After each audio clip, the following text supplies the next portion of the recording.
നമശിവായ. നമസ്കാരം. ഗീതാ ഹൃദയത്തിലേക്ക് എല്ലാ മിത്രങ്ങൾക്കും സ്വാഗതം.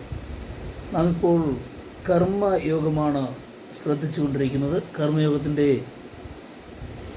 21-ാം ശ്ലോകം നാം നോക്കി, അതിനർത്ഥവും നോക്കി നിർത്തിയതേ ഉള്ളൂ. അതിനു മുമ്പ് നാം 20-ാം ശ്ലോകത്തിൽ പറഞ്ഞു വന്നതിൻ്റെ തുടർച്ചയായി വരുന്നതാണ് 21-ാം ശ്ലോകം. ജനകാദികളെ ഉദാഹരിച്ചുകൊണ്ട് ഭഗവാൻ അർജുനനോട് പറഞ്ഞത് എന്തുകൊണ്ടാണ് എന്നാണ് ഈ 21-ാം ശ്ലോകത്തിൽ പറയുന്നതെന്ന് പറഞ്ഞു.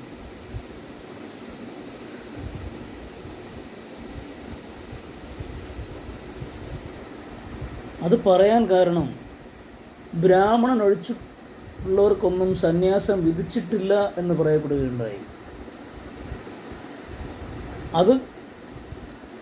അതിനാലാണ് ജനകനെ ഉദാഹരിച്ച് ഭഗവാൻ പറഞ്ഞതെന്നും അഭിപ്രായം വരുന്നു. ഇത് പാടെ പൊളിയാണ്. അത്തരത്തിലൊരു വിവേചനവും സന്യാസത്തിന് വിധിച്ചിട്ടില്ല. ഇവിടെ ജനകാദികളെ ഉദാഹരിച്ചത് എന്തുകൊണ്ടാണെന്നറിയാൻ നമുക്ക് ഈ ശ്ലോകം നാം പറഞ്ഞ 21-ാം ശ്ലോകത്തിൽ പറഞ്ഞിട്ടുണ്ട്.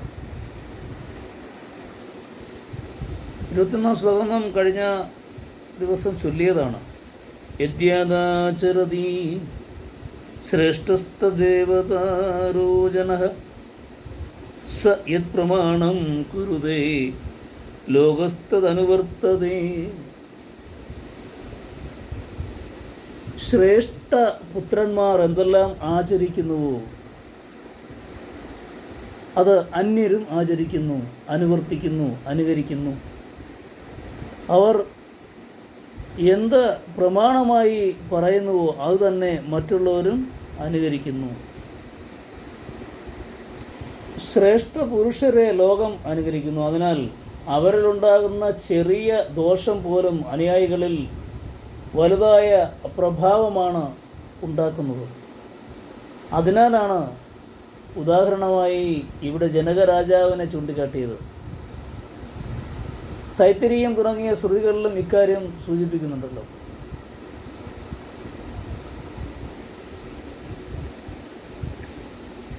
യാന്യനവദ്യാനി കർമാണി താനി സേവിതവ്യാനി നോ ഇതരാണി തഥാ തത്ര വർത്തേതദാഹ. തൈത്തിരീയ ഉപനിഷത്തിൽ ശിക്ഷാവലിയിലാണ് ഈ ശ്ലോകം പറയുന്നത്. ഇതിൻ്റെ അർത്ഥം ഞങ്ങളിലെ അനിന്ദ്യങ്ങളായ കർമ്മങ്ങളെ നിങ്ങൾ സേവിക്കുക. നിന്ദാകർമ്മങ്ങൾ ഒരിക്കലും അനുകരിക്കരുതേ. ഞങ്ങൾ സുചരിതരാണെങ്കിൽ അതിനെ നിങ്ങൾ ഉപാസിക്കുക. ഞങ്ങളിലെ കുചരിതങ്ങളെ ഒരിക്കലും അനുകരിക്കരുത്. കർമ്മത്തിലോ ആചരണങ്ങളിലോ വല്ല സംശയം വന്നുപെട്ടാൽ ധാർമ്മികരായ പുരുഷന്മാർ എങ്ങനെ ആചരിക്കുന്നുവോ അത് തന്നെ നിങ്ങളും ചെയ്യുക.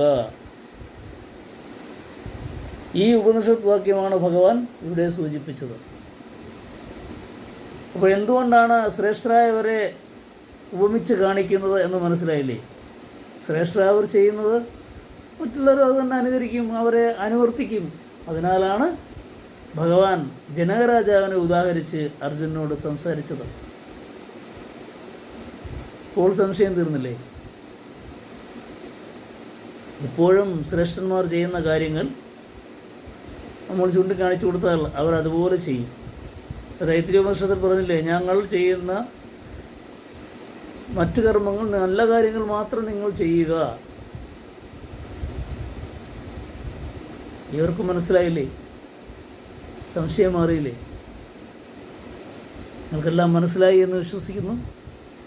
അടുത്ത ശ്ലോകവുമായി അടുത്ത ദിവസം നമുക്ക് ഇതുപോലെ കാണാൻ സർവേശ്വരൻ ഭാഗ്യമുണ്ടാക്കട്ടെ എന്ന് പ്രാർത്ഥിക്കുന്നു. ഗുരു പാതാരവിന്ദങ്ങളിൽ സമർപ്പിക്കുന്നു. നമസ്കാരം. ശുഭ സുദിനം.